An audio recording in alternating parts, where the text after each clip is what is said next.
So yeah, welcome everyone. It's 12:01. We'll get started here. Thank you for joining this edition of the California Geographic Information Association's Community Forum. It's May 15th. We were supposed to have a forum in March, but scheduling things, problems got in the way and it was busy. March and April were really busy for me anyway. So thank you for your patience. And I think we've got a great presentation today for you because I saw it at CalGIS last month. But before we get started on that, I just have a few announcements. This is hosted by the California Geographic Information Association, CGIA.org. If you're not familiar with us, please give our website a visit. And we are, always looking out for new members and new ideas of activities that we can and initiatives that we can get involved with to benefit the larger GIS community in California. We used to be called the California GIS Council. Well, this forum is an extension of what used to be California GIS Council meetings. Those kind of faded away, and so it was decided by CGIA to kind of take it in under closer under the CGIA umbrella, since CGIA was already hosting the website for that group. That website still exists. There's a lot of good historical information there, and we do intend to keep these presentations going. So just a quick announcement on CGIA awards, annual awards. Effort nominations deadline is May 18th, so that's coming up soon. You can nominate yourself or some colleagues who've done some fine work. There are different categories in that, and I will put this in the chat real quickly for you to, oops, no, not that. I'll put these all in the chat in a bit. And then board member nominations are open. Deadline is also May 18th. We have lots of seats open on the board, representing all constituencies and of our California GIS community. It's a great board to work with. I've really enjoyed my time on it. I'm currently a board member, and encourage you to check it out, especially if you're, thinking about giving something back to the GIS community. This is a great way to do it. And then another quick announcement from the California Department of Finance. Their spring state data center meeting is happening on May 22nd. That's next week. Multiple presenters will speak on estimates and forecasts, census and population estimates, age and race, and housing. So there's an Eventbrite link that I'll also paste into the chat where you can sign up to get the link for that meeting. And then as this presentation goes on, please enter your questions in the chat. There are going to be several people on this call who can maybe jump in and help answer those. If not, we can at the end we'll open it up and you can open your mic and we can have discussion afterwards. So with that, there's one more event I would like to share, and that is CGIA has an event coming up on May 22nd. Professional Development Webinar number 3, Successfully Navigating Your Promotion. And this is a workshop that's offered through CGIA by Laura Royal Consulting. And she's done a couple of other workshops with CGIA. We've had great feedback on that. So if this looks interesting to you, I'll put this link in the chat as well. And this is open to anyone, CGIA members or non-members. So I'm going to stop sharing now. And I would like to introduce our speakers today. From Caltrans, we have Keith Chervunkong, and he's a GIS specialist and has been working on this project called the California Roads Sharing Project. And this is something, and then we also have Gene Barerra from County of Merced. We first featured this project back in, I think, December 2021 at a California GIS Council meeting. And I remember we had a bunch of presenters. It was really exciting to see and to learn about this thing happening, that we're going to finally get a good road center line for the whole state data set out of this. And so as time goes on, the thing has progressed, and we thought this is a good chance to check in and learn more about the progress that's been made and what is yet to be done to make this a reality. So Keith, do you want to introduce yourself to the audience? Yeah, sure. So my name is Keith Chervunkong from Caltrans, or California Department of Transportation, and welcome everyone and good afternoon. Gene, did you want to introduce yourself as well? Sure. Okay. Yeah, go ahead, Gene. Sure. Gene Barerra. I'm a GIS manager for a local jurisdiction in the Central Valley, Merced County. And I've been working with Keith and his team, and also with the people at CalOES on the Next Gen 911 project. And so this California Road Sharing Initiative is really looking at the local level in data sharing. Okay. All right.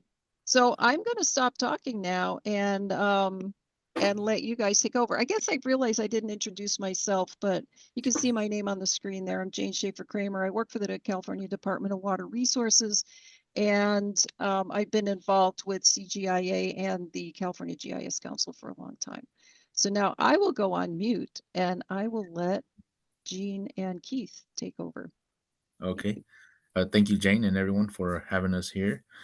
And I guess we'll dive right into it since we have a shorter form today. So, today we'll be talking about the California Road Sharing Project, or the CARS project. And uh, we have here, you guys see the different presenters here, but we're using the same slides that was used at CalGIS. So today it'll be myself, Keith Chervunkong, and Gene Barerra presenting. And just to jump right in. So funding for road improvements and maintenance in each state is pretty much determined by the information that each state reports through the HPMS, or Highway Performance Monitoring System process. And they report that to FHWA, or the Federal Highway Administration. And by state, we're referring to like state DOTs, in our case, Caltrans, or the California Department of Transportation. And in Caltrans, we had developed and maintained a LRS, or linear referencing system, back in the 90s, right, based on the post mile system for our highways network. And throughout the years, it went from a state DOT need to additional federal requirements that I'll touch up on in some of these slides. And now we have local interest, right? So nonetheless, it is a great opportunity for us to grow and move GIS ahead. And just in case a few of us might not know what linear referencing system is, or LRS, it's a linear referencing. It's a method of storing geographic location by using relative positions along a measured linear feature. So, and the distance measures are used to locate events along that line or the linear feature. And let's just say a line or a route, or a state highway, or local road that's, let's say, 10 miles. It's going to start at 1 and then end at 10. And let's say if there's a project that's at 7, a linear referencing system gives us that ability to reference that project at mile 7, or odometer 7, or post mile 7. So that's in a nutshell what linear referencing system is. And I like to jump straight into what we'll be covering today. And the first thing is the road data collaboration effort. The national goals, we'll touch a little bit on that.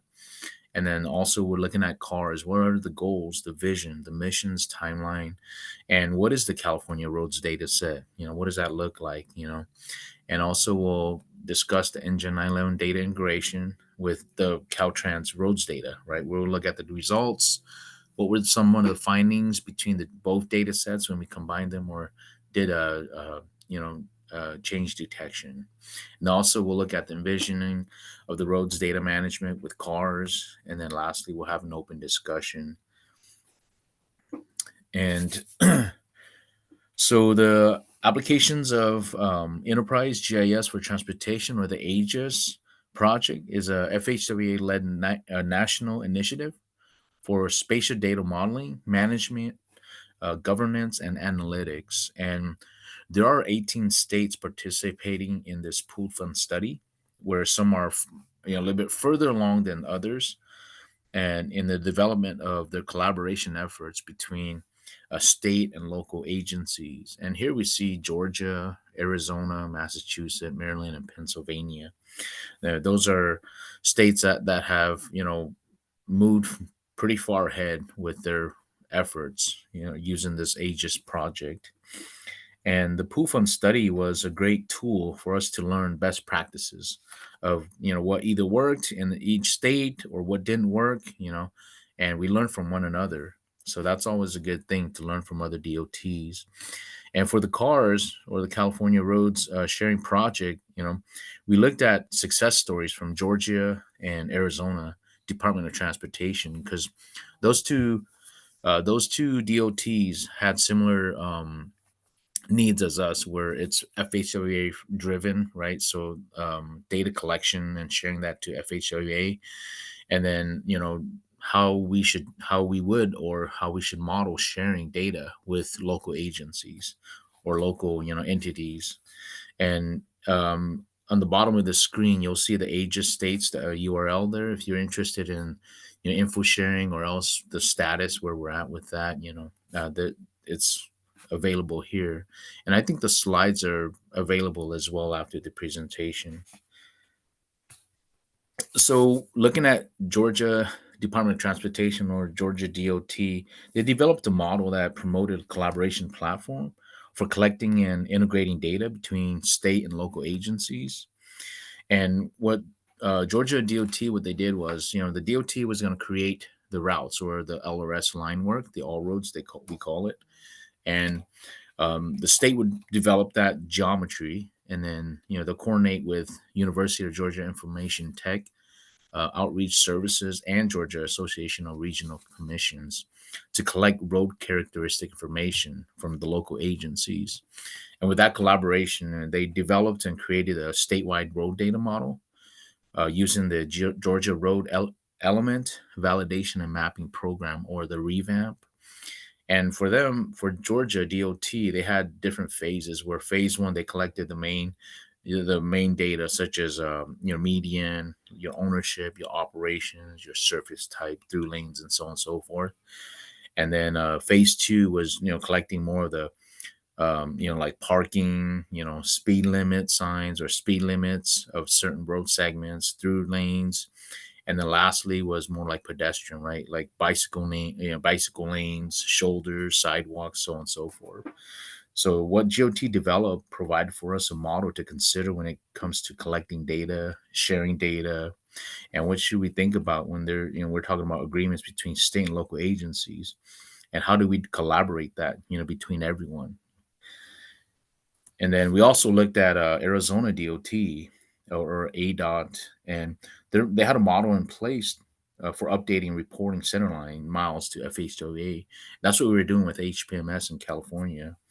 And this process included, we can see the 5 steps here, like the data acquisition, right, from local agency, like centerline, so on and so forth. And they'll validate that, the centerlines through some change detection. And once change detection is done, they'll use the demarcation of, where are these changes? And then step 4, how do we ingest that to the state highway system? And ultimately, it goes out to reporting to, based on the Arnold project, FHWA HPMS submittal, or, just providing that up the chain to management for better decision making. So we looked at Arizona for that, and their HPMS, reporting, it can always use some improvements, right, from year to year, because as we know, this mileage is, every year for every DOT, it always increases because we have new roadway, new subdivision, so on and so forth, that needs to be included in our annual reports. And the goals and visions for CARS was to create a statewide Arnold and an NG911 compliant network. So how do we mesh these two together? What it should look like moving forward, because we're talking 2 state entities working together. And then also we want to support the transportation for a national initiative where, throughout this all of the nation, what data, let's say geometry, what does it look like across the nation from state to the next state, bordering states, how does that connect, and so on and so forth. And then like a mutual benefit between state and local jurisdiction, right? Where's the handshake? How do we come together to an agreement on this? How do we work this out?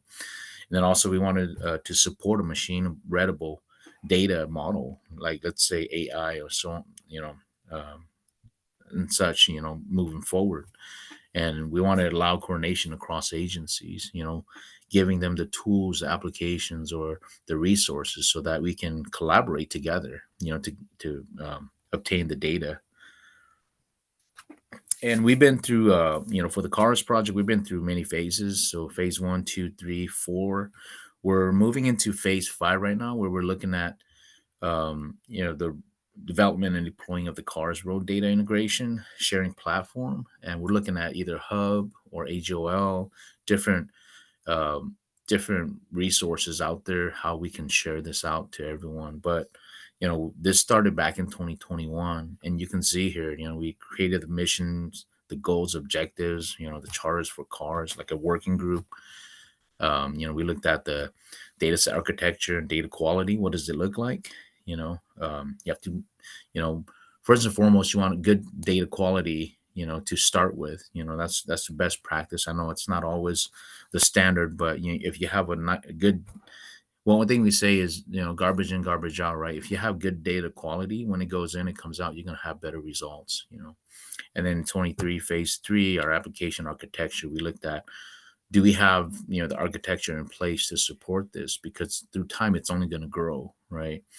And in phase 4, we looked at, okay, let's put a pilot. Let's get some local jurisdiction data through CalOES. How do we bring that together with what we have, the California All Roads data set? What does that look like, And then, like I said, phase 5, we're in the infancy stages of stage 5. And just briefly, so, in the past, we've had HPMS data, for federal highway administration reporting. We've done that for a very long time, but this was for the state highway system. So this was, something we've been doing for years. And then we had the Caltrans, California statewide road data set, where we needed to bring in the data in. So we're together, right? So the state highway system and every road outside of the state highway system, how do we bring that together? And in the fall of 2012, FHWA, they issued a memo requiring all states to include public roads. And that's where we had to scramble to put something together. Okay, how do we include this with our state highway system that we've been working with for such a long time? How do we bring those two together and then, report that out? And yeah, I mean, this was the ARNO, if you hear the All Road Network of Linear Reference Data. This mandate in 2012, pretty much brought both data sets together and then try to report it. And California being such a big state, that was one of our biggest challenge. So we had to come up with ideas. How do we get this working? And it pretty much shifted California's focus from maintaining reporting highways, right, to develop and include in a state highway GIS roads data set. We had to put everything together. How does this look like, And, towards, the completion of our California state roads data set, towards the completion of that, that's when the NG911 roads data project took flight. So now we even have another entity involved. So we're like, okay, well, we're going to have two roads data set. And, it's, they're both going to be spun up at the same time, and having multiple data sets doesn't make sense, right? Especially with two, big agencies. So that's when we approach CalOES, say, hey, what do you guys have? What do we have? What are the needs? And let's work together. How do we come up with one unified statewide road data set? And as mentioned before, we have our county roads and the city streets, and the biggest challenge was that they had frequency lacked the frequency of updates because it was such a big, undertaking. And then the state highway system, we had a well-developed process in place. And the county roads and city streets, they didn't have a maintenance update or process in place, because how do we do that, right? How do we gather data? Do we know where the changes are? How do we detect that? And just looking at it, the city streets and the county roads, that's like 10 times mileage wise, 10 times that of the state highway system. So how do we manage it? Because state highways, we might say 99, 5, 80, 70, 51, so on and so forth. But street names, we're talking about First Street, Martin Luther King Street, Fremont Street, we're talking all these. How do we manage that, right? So it's a big undertaking. And then in winter of 2023, we finished our all roads data set, and we hired CSU Chico, the GIS Center, to as a vendor to pretty much clean up our all roads data set. And they went from county to county, where they used nape imagery to digitize geometry, and they had to verify what was public, what was not. And one criterion or business rule or methodology was that if there's a gate in that road, that's pretty much private, right? So we're not going to digitize that geometry. And then whatever is public, we went ahead and updated or added that geometry using nape imagery. And that workflow, basically, that CSU Chico did that statewide for every county. So we can picture LA, Orange County, San Diego. Those are going to be more dense versus Del Norte, Siskiyou, so on and so forth. So, it was time and labor intensive, to go in there and make, verify what's public, what's not, digitize that, update not just geometry, update the attributes as well where it's needed. And then, updates were delayed because we're talking 2023 and it's already 2025. So that's already a few years old. And I'm sure a lot of subdivisions, new roads, so on and so forth have been added since then. And then I'm going to turn it to Gene. Great. Thanks, Keith. So as you can tell, over the last couple of slides, the state has invested a lot of time and effort to develop a road centerline data specific for not only Caltrans use, but also on the other side, on the CalOES side, for emergency response purposes or emergency dispatching. And so they've come a long way in developing the models for developing statewide data sets. But now comes the time to coordinate with the local jurisdictions on utilizing locally sourced information. And as you can imagine, working with 58 counties, everybody is doing something a little different, including Merced County. And so what we wanted to do early on is to get an idea from those that were interested in participating in the CARS initiative, to get an idea of how they maintain road centerline data, just so that we have a better understanding of the complexity in local jurisdiction data maintenance.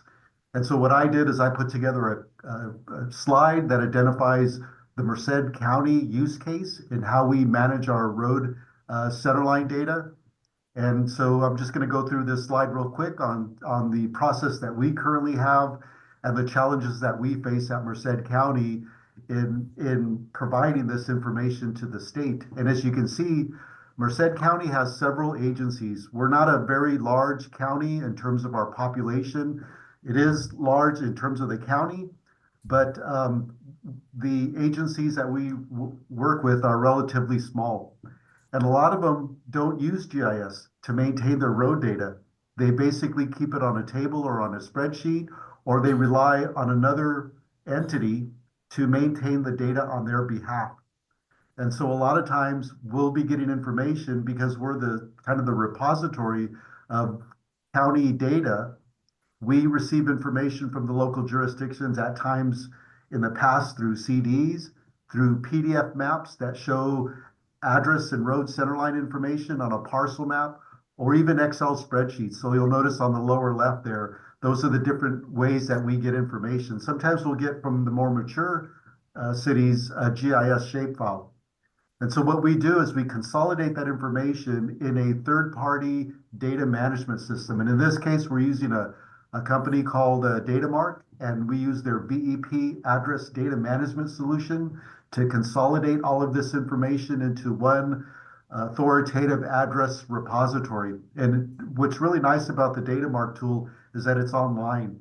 So as local jurisdictions start to mature in their GIS growth, we'll give them an account to log in to the DataMark solution so that they can maintain the data on their own using our standard NINA schema data model. So it's compliant with NextGen 911, and it could also be leveraged for the Caltrans needs. Once we move away from the DataMark and we have that consolidated data set, we can push that into our production server at the county, and we call that our Master Road and Address Database, or MRAD. From there, we'll generate services, web services that can then be deployed for third-party applications, such as what we use for Tyler for our Sheriff's Dispatching Operations Center, or Excella, which we use for our environmental health and planning permit management systems. But then we also give that information back to the local jurisdictions in a method that they can use and through the web services. So it really creates a well-rounded structure for our internal data management systems. But another nice feature about this is that we can also deliver this information to Caltrans and CalOES.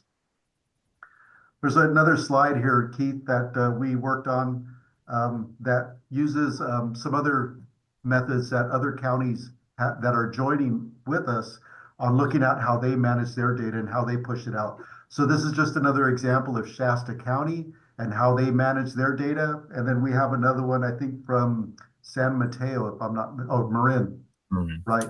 So you can see that there's various ways of maintaining data. And I'm sure that for some of you that are representing local governments here at the meeting today, that you probably have a totally different method of data sharing. But the idea for our CARS initiative is to look at the complexity of how all these jurisdictions are maintaining information, and then try to work with them on developing a solution to get that information to the two state agencies. And we're hoping that through this CARS initiative, we can achieve that goal. Next slide. So the CARS initiative has a near-term scope where basically the two state agencies are going to interact to develop a structure for creating data at the state level, which will then work its way into what they're envisioning in a hub. So we all work, or most of us work, in the Esri environment, and we're thinking as the CARS initiative to house all this information within a hub environment. In the next phase, though, what the CARS initiative is planning on is to bring in those county data sets. So recall in the previous slides, I kind of went through the workflows that we have at the local level, where we get data from the local jurisdictions. Well, now in this next phase of work, once CalOES and Caltrans determines the best method for consolidating the information at the state level, they'll start accepting information from the counties. And CalOES has already started doing that with their work in NG911 through the Geocom upload process. Well, that will still stay in place, but now we're looking at another process to consolidate that information for Caltrans use, and also having that available in a hub environment.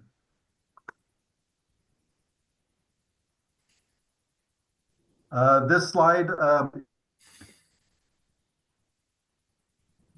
here, but bear with me as I explain through some of this. This slide typically is presented by CalOES, but what we find here are three levels, right? At the bottom balloon, that gray area, that's the local jurisdictions, and then in the blue bubble is kind of an intermediary process, and then ultimately at the state on top. Well, those yellow arrows that are kind of running in a circular path, that's the internal review process at the local agency level. So the NG911 data typically gets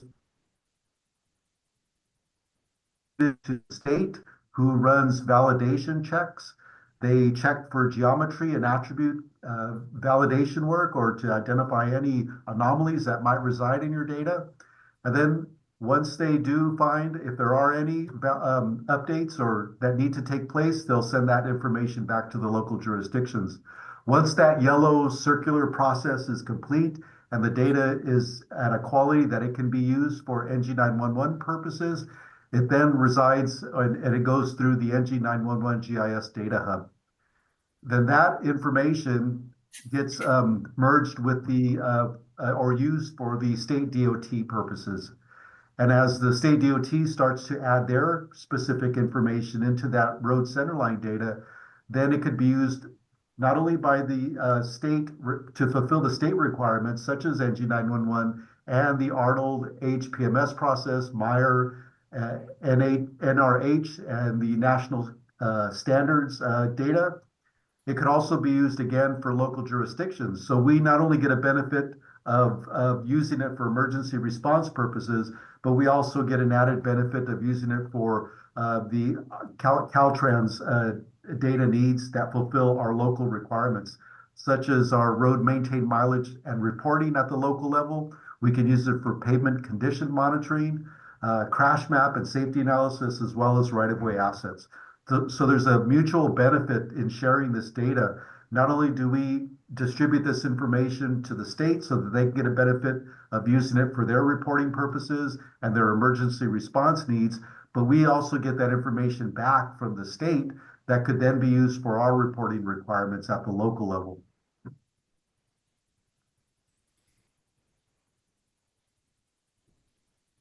So right now we have a pretty good, well-rounded group of counties that are on board with the CARS initiative. You can see from the list here that it represents organizations from various locations within California and that are considered large, medium, and small counties, right? We have Los Angeles County, one of the much larger counties in California, and all the way down to Yolo and Placer County, which are more the rural. And so what we're trying to do is we're trying to cast a wide net in terms of those that are interested in adopting the CARS initiative early on. So that way we get a much well-rounded use cases that are available for us to share with others that are interested in coming in. So that way we can kind of tailor the process and the initiative to meet the needs of all county agencies.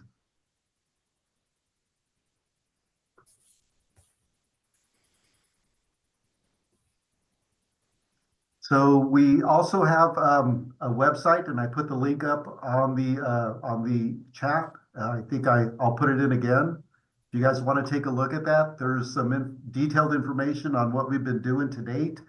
It's a story map format, and there's plenty of ways to get involved in the process. We hold regularly scheduled meetings on a monthly basis to kind of share where we're at with the process.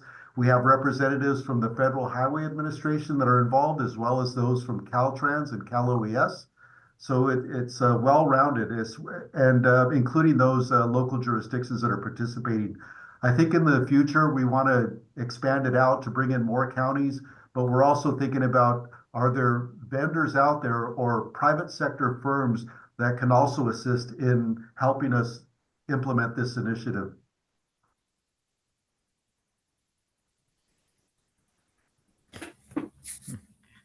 So Keith, do you want to talk about some of the more nuanced information of the program?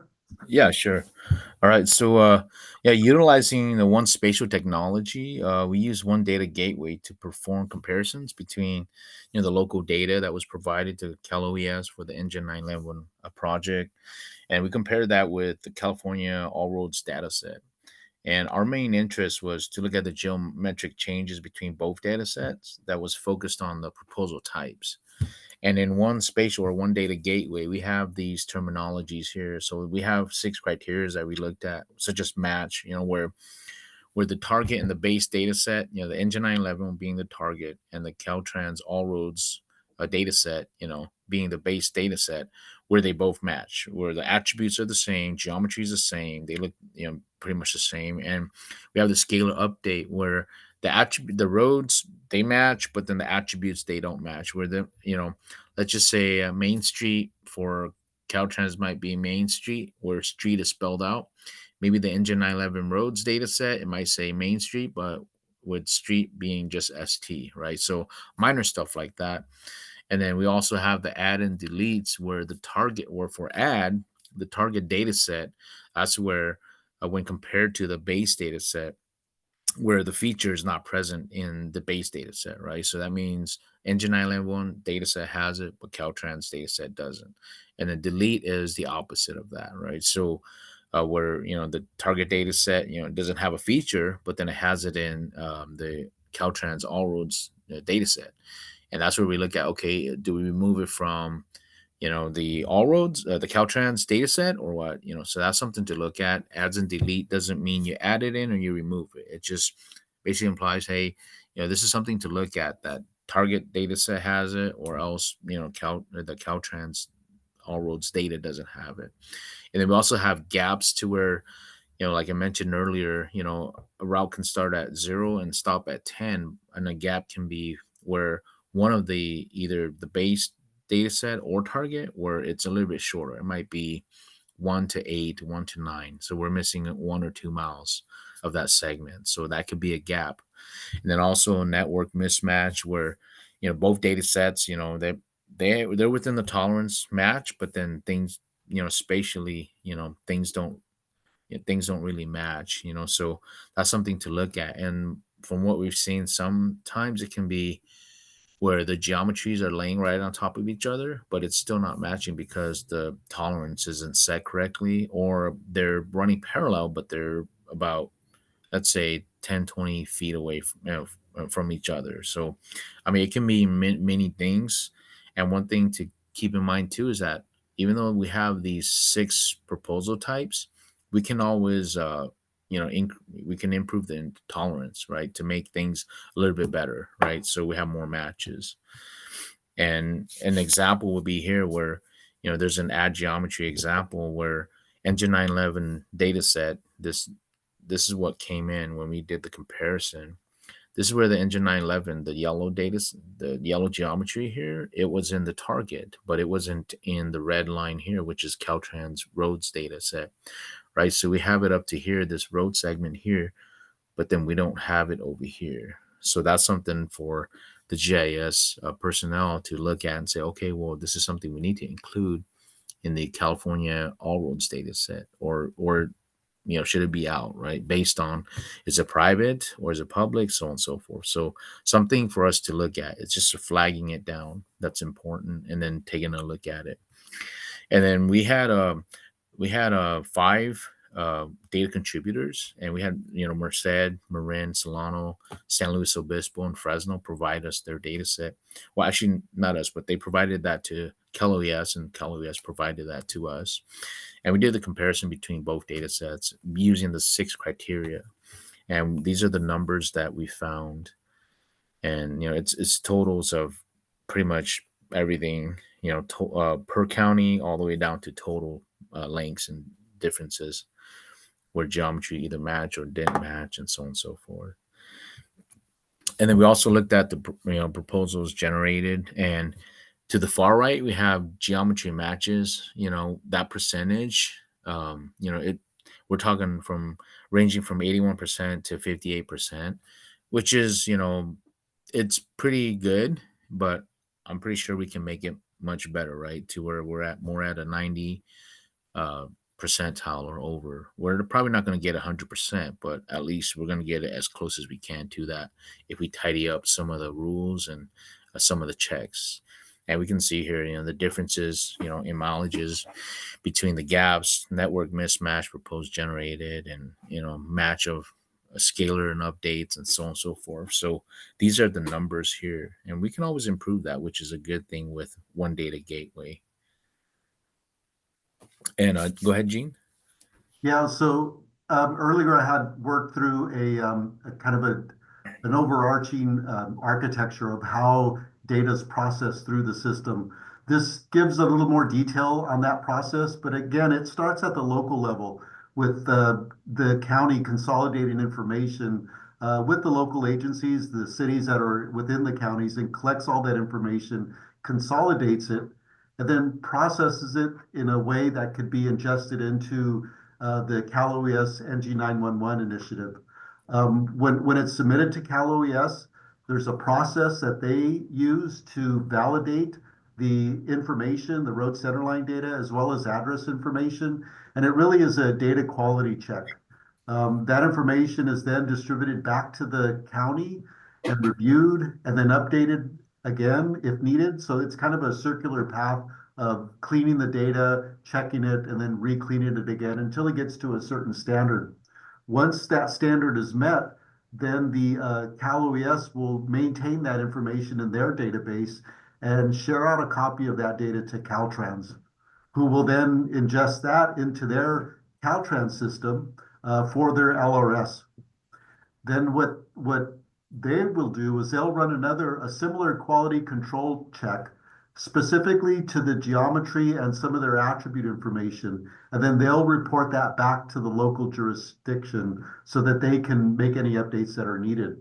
And so you can see there's two state agencies involved in this process that are going through their own validation checks, but what's really is interesting about this process and something that I'm really passionate about is that I'm not having to create two separate data sets that'll meet the needs of both state agencies. The counties and the local jurisdictions will only have to consolidate one road centerline data, at least that's the goal, and then have the two state agencies use it to meet their needs. One of the benefits of it, though, is that we'll be receiving back quality control checks from Caltrans and from CalOES that will optimize our data and make it better to use. And so this is really a unique opportunity for local jurisdictions to not have to classes, but we can create one feature class that'll meet the needs of both. I'm also looking at a future state of what we can do to optimize our data management workflows at Merced County in a way that takes advantage of the Caltrans and the CalOES needs through the CARS initiative. And that process kind of goes through what I'd like to call as a data as a service approach, where we're not supplying Caltrans or CalOES with shapefiles or file geodatabases, but it's all being utilized through web feature services. So as you all know that when you're in Pro, you can generate web services. Well, could we use those same web services to run through validation checks and use Pro to utilize those validation checks rather than submitting a file geodatabase to a third-party vendor, have them check it, and then send us back through an email or a FTP site, a file that we have to extract and then load back into Pro. I think it would really be cool to have feature services as the mechanism for displaying information, receiving information from these validation engines that are checking our data and sending us back through the web service the data quality results so that we can then make our updates or do our edits all within that Pro environment. And then in turn, share with Caltrans and CalOES the feature services of the resulting data. So it really reduces the hassle of having to extract information out of Pro and then share it with the agency through an FTP site or an email, and then getting it back from them in that same method. So it really cuts down, and I'm hoping that as we continue to move forward with this CARS initiative, that we'll be adopting similar processes at the local level to better meet the needs of the state.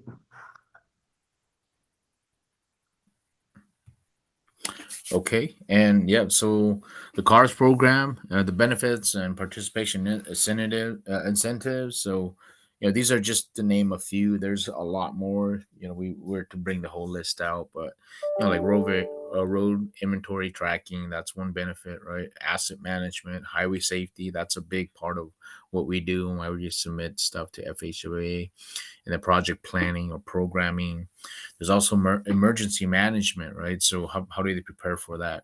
Given the road data set that's there, and then routing and traffic flow studies, ADT, so on and so forth. How does congestion? How do we decongest that area?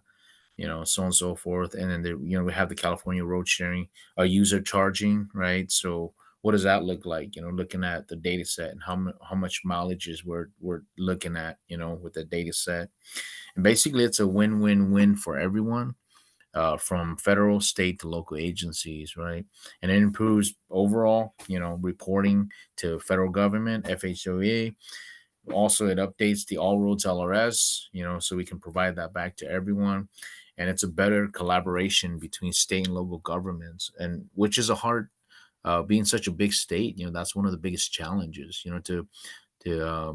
how do we collaborate or work together? Because we have some counties where they're heavily ingested in GIS to where some it's very lightly used or not at all, right? So how do we bring everyone together to where it's one data set to provide for everyone, regardless of which what you're utilizing for GIS efforts. So yeah, the benefits are very, it's very good for everyone. Like I said, it's a win-win-win for everyone, and we're hoping everyone can jump in or at least take a look at the project and provide feedbacks, or come join us on this endeavor, and let's help make a better data set for everyone.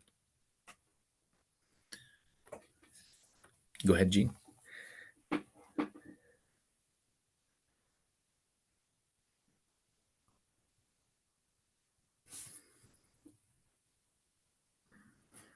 Okay, Gene, so if you're talking, you're on mute. yeah. Yes, so this slide was a slide that we used at the conference. It's a Mentimeter discussion. There's a lot of really interesting questions that we want to get your responses if you guys have a chance.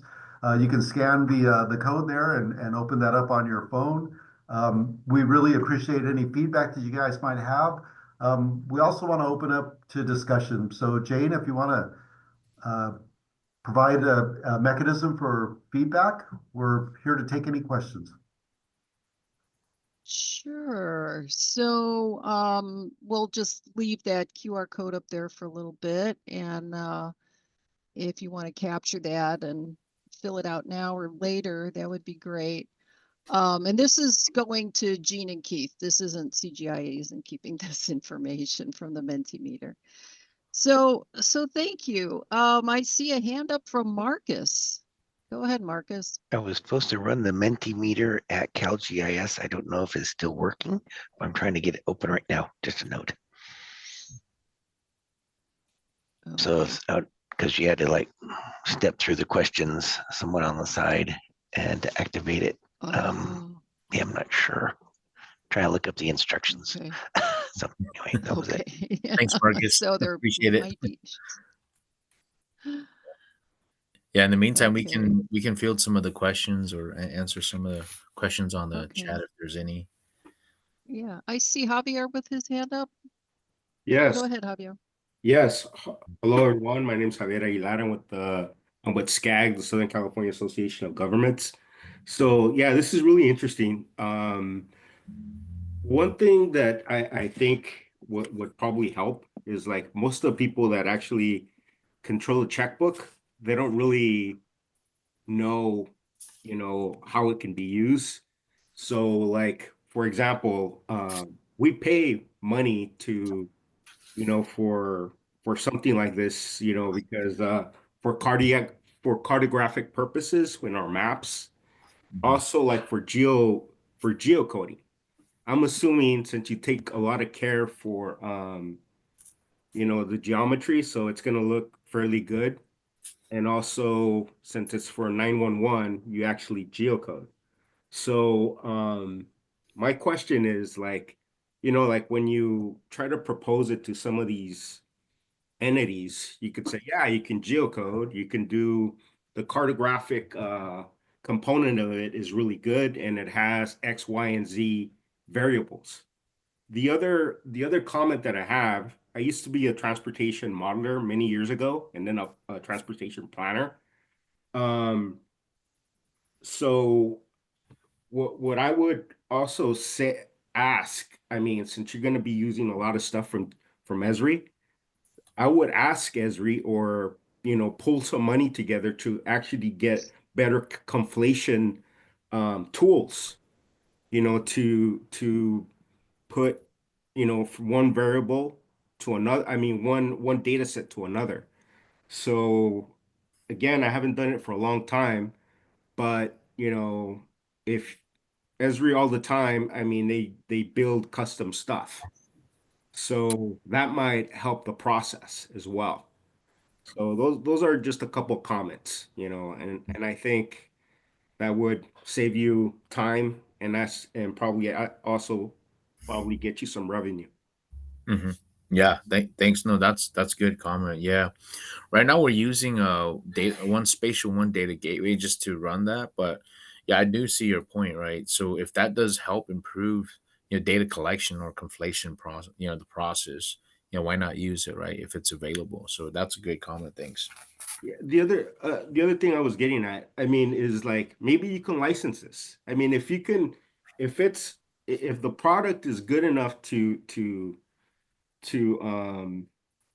geocode at a really high level, it's valuable. So I mean, I'm not sure if like when you use the Esri geocoding, I guess is like, I guess four records per credit or something like that.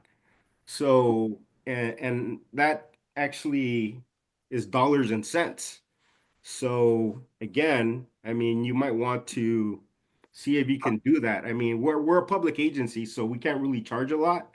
And if we do, it doesn't go well. Right. We get, counties that have done that have gotten sued and lost. But I mean, if you can get something that is fair and something that will give you enough revenue to continue it and also grow it to other areas that need growing, it could be a win-win in the long term. Hmm. Yeah. Javier, this is Gene. I think I met you at the Geo Design Conference a couple of weeks ago. Hey, how you doing? Good, good.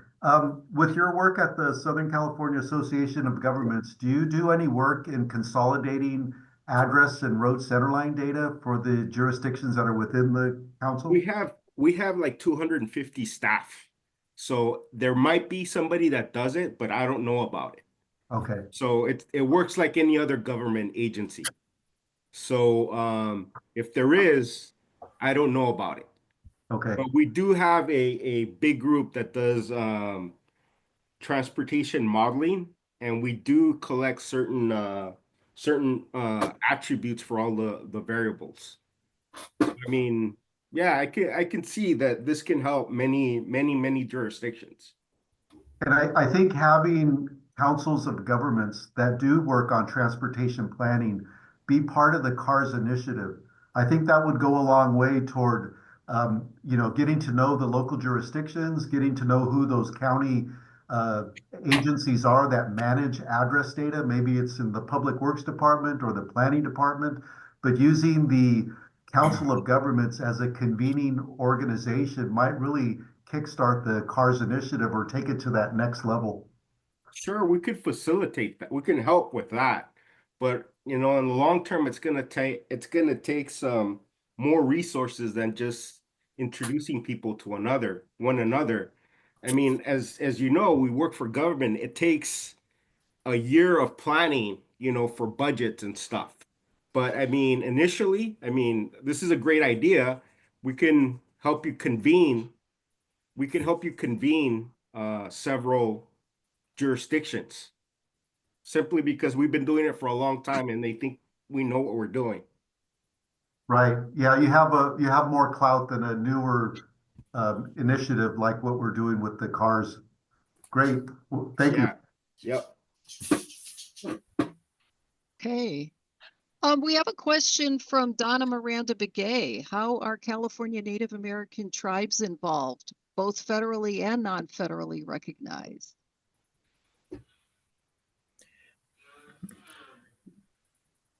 And this is she's the CEO of California Tribal GIS and a member of the Tabatalabals of Kern Valley. What about the tribal lands, the roads that go through those lands? Are those included in this? Yeah, it's not included in this, but that is something. That's one thing that's in the horizon that we're gonna have to um, you know, come up with a plan with, right? Not just that, but we have like bike ped that's coming along, the tribal lands like mentioned here. We also had discussions about how do we include forest roads, right? So are those even included? and then we're gonna have to, look at, okay, what's federally reported and what's not, and how do we put it together, because we don't want to just, have a lot of geometry, but we're not reporting for those geometry because it's not in the HPM submittal, right? So, and how do we include that? So that is one of our next steps to, once this is launched, what other data sets or what other geometry do we include, and moving forward, how do we share that out or not share it? What is there disclaimer involved? So those are some things that we're going to have to internally discuss and bring in, um, subject matter experts on that, right? So bring in the tribal groups, bring in, bike and ped team, bring in everyone else, that's needed for this project. How do we make the data set even better? So that's our next step. Okay, But go that is- ahead, Donna. yeah. Mhm. Actually, thanks for the presentation. It's really good. I'm learning a lot. And this is Donna Miranda Begay. I'm actually calling in from Kern Valley. It's about an hour northeast of Bakersfield on our tribal allotment land, village site Idianup, where the Flatwater lives. And yeah, I would say, what might be a good thing is, and I don't want to keep promoting this, but I am helping to organize the California Native American Tribal GIS Summit that's happening at the end of July and in August. And there's a website on my website, which I posted in the chat, about the summit. But we are bringing together a lot of different entities, including the Bureau of Indian Affairs, and there's a lot of folks in regards to the tribal historic preservation officers and those that handle the natural resources. Our focus is on natural resources and protecting cultural landscapes. And I think, best approach would be kind of like networking and bringing in the different layers of federal agencies, state, and then of course the tribal folks. There's different land ownership, such as reservations, rancherias, and allotment lands. And there's Mhm. also new lands that are being acquired through land back, the 30 and also lands that are held in fee, that lands that tribes have recently acquired that are within these different counties, of course. So I would, definitely reach out to me, and we could try to figure out how to network this particular project into the view of the tribes of California. Mhm. Yeah, I think that would be good. Yeah, to have that discussion. We are open to that. Thanks. Okay. I guess I've been trying to get into the Mentimeter, but it just says you've reached the end of the presentation. Thanks for joining. So I'm not sure if this is going to work for you. Yeah, if the Mentimeter doesn't work, we can provide the presentations, and if there's any questions, you can send it our way as well, Jane. Yeah. Great. And then, Yeah. Jane, the website that I sent over on that link also has some information on contacting the people at the CARS Initiative. So that's another method of contact. Okay, and that's the story map link that you put in?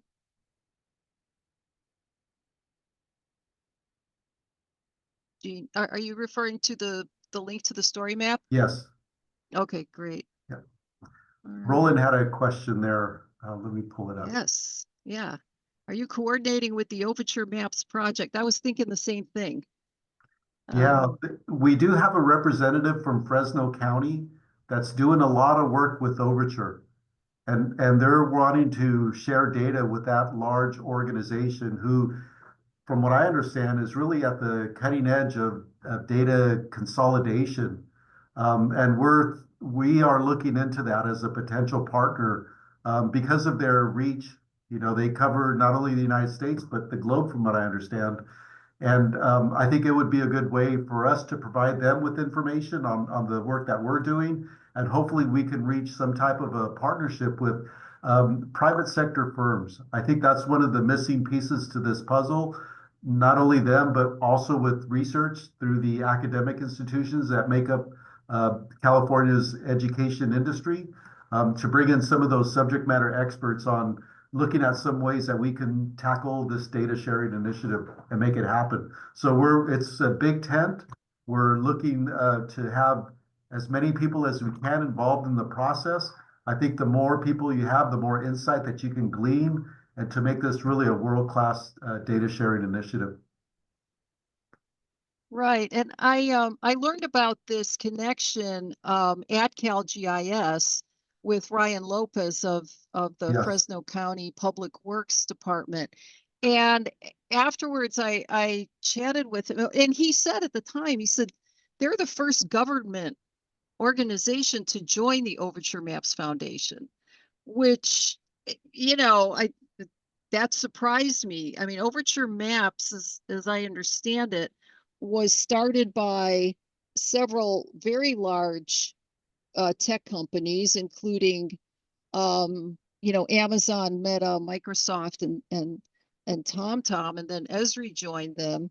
But their goal is to create an open source base map for the world that can be used by anyone. And he said that one of the reasons he got interested in this was because he was getting frustrated with trying to get Google to accept their roads data to keep Google Maps updated. And so he decided to turn to this group because he says they've got the data engineering stuff that they can use to make that happen. So it's got me interested in learning more about the whole Overture thing and how the private sector can maybe help build out a lot of our spatial data infrastructure, or, you know, they can get involved to help it move us along, because it's not all going to be done by government. That's my Yeah, commentary. It's not a question. no, and there's an obvious need there for bringing in the tech industry into initiatives such as this large-scale effort, and having organizations like Overture participate in the technology component and even the workflows, designing processes that will enable local jurisdictions to easily migrate and create data that'll serve a much broader need, I think would go a long way toward, you know, making this project happen. And wouldn't it be nice to have a consolidated statewide data set that Overture could use, rather than having to go to each local jurisdiction, you know, all 58 counties and all the cities that are within those counties, to consolidate information. If we could create something at a state level, I think these large players in the private sector would really be open to an idea such as what we're proposing here with the initiative. Marcus, it looks like you have a question or a comment. Question / comment about the Overture and the Google Maps and stuff. In our case, there was up in Shasta County, there was our 911 PSAP people had a call to a road, and they saw the road on Google, but that road was never an official road in our roads database. It was more like a long driveway that someone just put a sign up, and Google kind of adopted it as an official road, but it's not an official road. So it seems like getting Google the accurate information might be not just all the information, but the right roads, and have them take off the fake roads, I guess. Might be good too. That was commentary / question, I guess. Yeah, and I've been frustrated too, trying to get some corrections into just, you know, the crowdsourced Google Maps contributor, you know, getting something fixed, because delivery people keep coming into the complex where I live and trying to figure out how to jump the fence so that they can get their package delivered to the next complex over, because Google Maps showed them this is the way to get there. And they will fix it for a while and then it reverts back. So question, I mean, is any of this CARS data making its way to Google or Apple Maps, the two big mapping giants? Yeah, I think ultimately, and even with organizations such as Overture, that would probably be a really good model. And while we're focused on the state data aggregation process, think of the benefits that other education sector could glean from the work that we're doing here, right? And it's, you know, we're kind of using that philosophy. If we do it once, then it'll benefit more people than if we were to work under smaller regional or local efforts to consolidate data. If we can do this at a state, and then, you know, the broader vision is working with the Federal Highway Administration for their data needs. So we're really creating a kind of a stair-step approach to, you know, to sharing information. Daniel, you had a question or a comment? Sorry, I'm just adding notes into the chat for a couple of things. One is Google has a content partners program where you can submit your data directly to them. It's a little awkward and cumbersome, to be honest. They require things like trails features and a few other attributes, but it's not a huge lift if a couple of times a year you share your data from your jurisdiction directly with them. And similarly, where we've noticed issues with Esri base maps that they have a discrepancy, there is a feedback tool where you can submit either a specific change or an area note identifying an issue that Esri's been pretty quick to respond to, especially if you are the jurisdiction in question. So for Solano, some of our cities will submit requests and I'll get messages sometimes asking me to basically follow up with my own notes saying, I'm the county GIS manager. This is a city change request. It is valid from both of our perspectives, and that double confirmation tends to be helpful in getting changes made quickly. Unfortunately, there's not a single system or platform that I'm aware of that does all of these things. So it's not one mountain that we're tackling. It's like we're digging into the forest kind of one length of tree at a time. That's a terrible way to say that. We're making trails, one path through the trees at a time. That's a little better. That's great. You know, on a similar note, and this isn't really related to the CARS initiative, it's more around address data management. And I just put something in chat that the U.S. Postal Service has a collaboration going with local jurisdictions on validating address information. So if any of you are building your address repository out and you're wanting to get or to make sure that you have all your addresses for all your jurisdictions, working with the USPS might be a good way of doing that. And I just came across this over the last couple of days, so I wanted to make sure I shared it out with the group. Great, thanks. I just want to comment that we'll save all of these links from the chat and include them in notes that will be published on the CGIA website along with the slides. So thanks for everybody sharing this. Was OpenStreetMaps a part of any of this? Not that I'm aware of. Keith, do you know if No. OpenStreetMaps played a role in any of your work? No, I don't think it was. Yeah. Okay, but is the data that's used by OpenStreetMaps included in any of this? I know that that's a part of Overture, and that, you know, like even Esri base maps uses OpenStreetMaps. Mm. Yeah, if it was used, it was probably very lightly, but it wasn't, for the project when we developed this. Yeah, it wasn't a part of it. Yeah. I know that when I went through my initial data consolidation work, I pulled as much information I could from various resources, not only internally, but with our assessors department, our public works division, because we're all working off of separate data sets. I had to consolidate those at the county level to get like an authoritative data set. And so we did bring in third-party vendors to assist us in aggregating information, and again, which was from various sources. So that might be a good option for us, is to look at other data sets that we could use as part of the completion work. Okay, Marcus, go ahead. If OpenStreetMap is kind of a crowdsourced thing, then where do we get this is an authoritative source for a road or for an address or for whatever, unless it's coming through the planning / public works / resource management, Right. whatever mechanism a county has for authenticating a road. Well, from what I've heard, that the community that, you know, moderates, there's a really good moderating community as part of OpenStreetMaps. And so if you enter something, or if I enter something and it's like blatantly wrong, or I mean, there are people that check it out and that. So I think it's because of the strength of that community, that open source community, it's got a decent reputation. But that's, you know, yeah, it's, is it authoritative?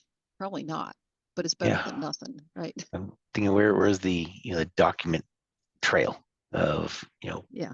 this road was named through this ordinance and adopted this date and all that kind of legalese type stuff. Right. Yeah. Okay. All right.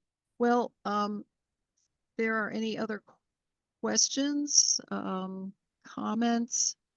I know we've some folks have already had to jump to their 1 o'clock meetings and that.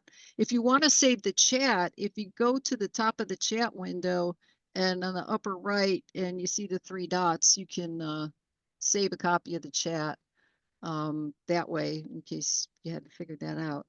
So I want to thank everyone, especially Gene and Keith, for bringing this to us again. This recording will be posted up on YouTube and linked on our CGIA.org website. And if anyone has ideas for another spatial data infrastructure themed community forum, please contact forum@cgia.org, and that will make its way to me. Or if you got my email, you can just use my email. And yeah, we're happy to plan this. We had planned to have this 4 times a year. We got a little bit behind schedule. We'll see if we make that up in the rest of this year, and we plan to keep it going after that. So thank you for everyone joining, and have a great rest of your day. Thanks, Jane. everyone. Thanks for having us here. Thank you. Bye-bye. All right.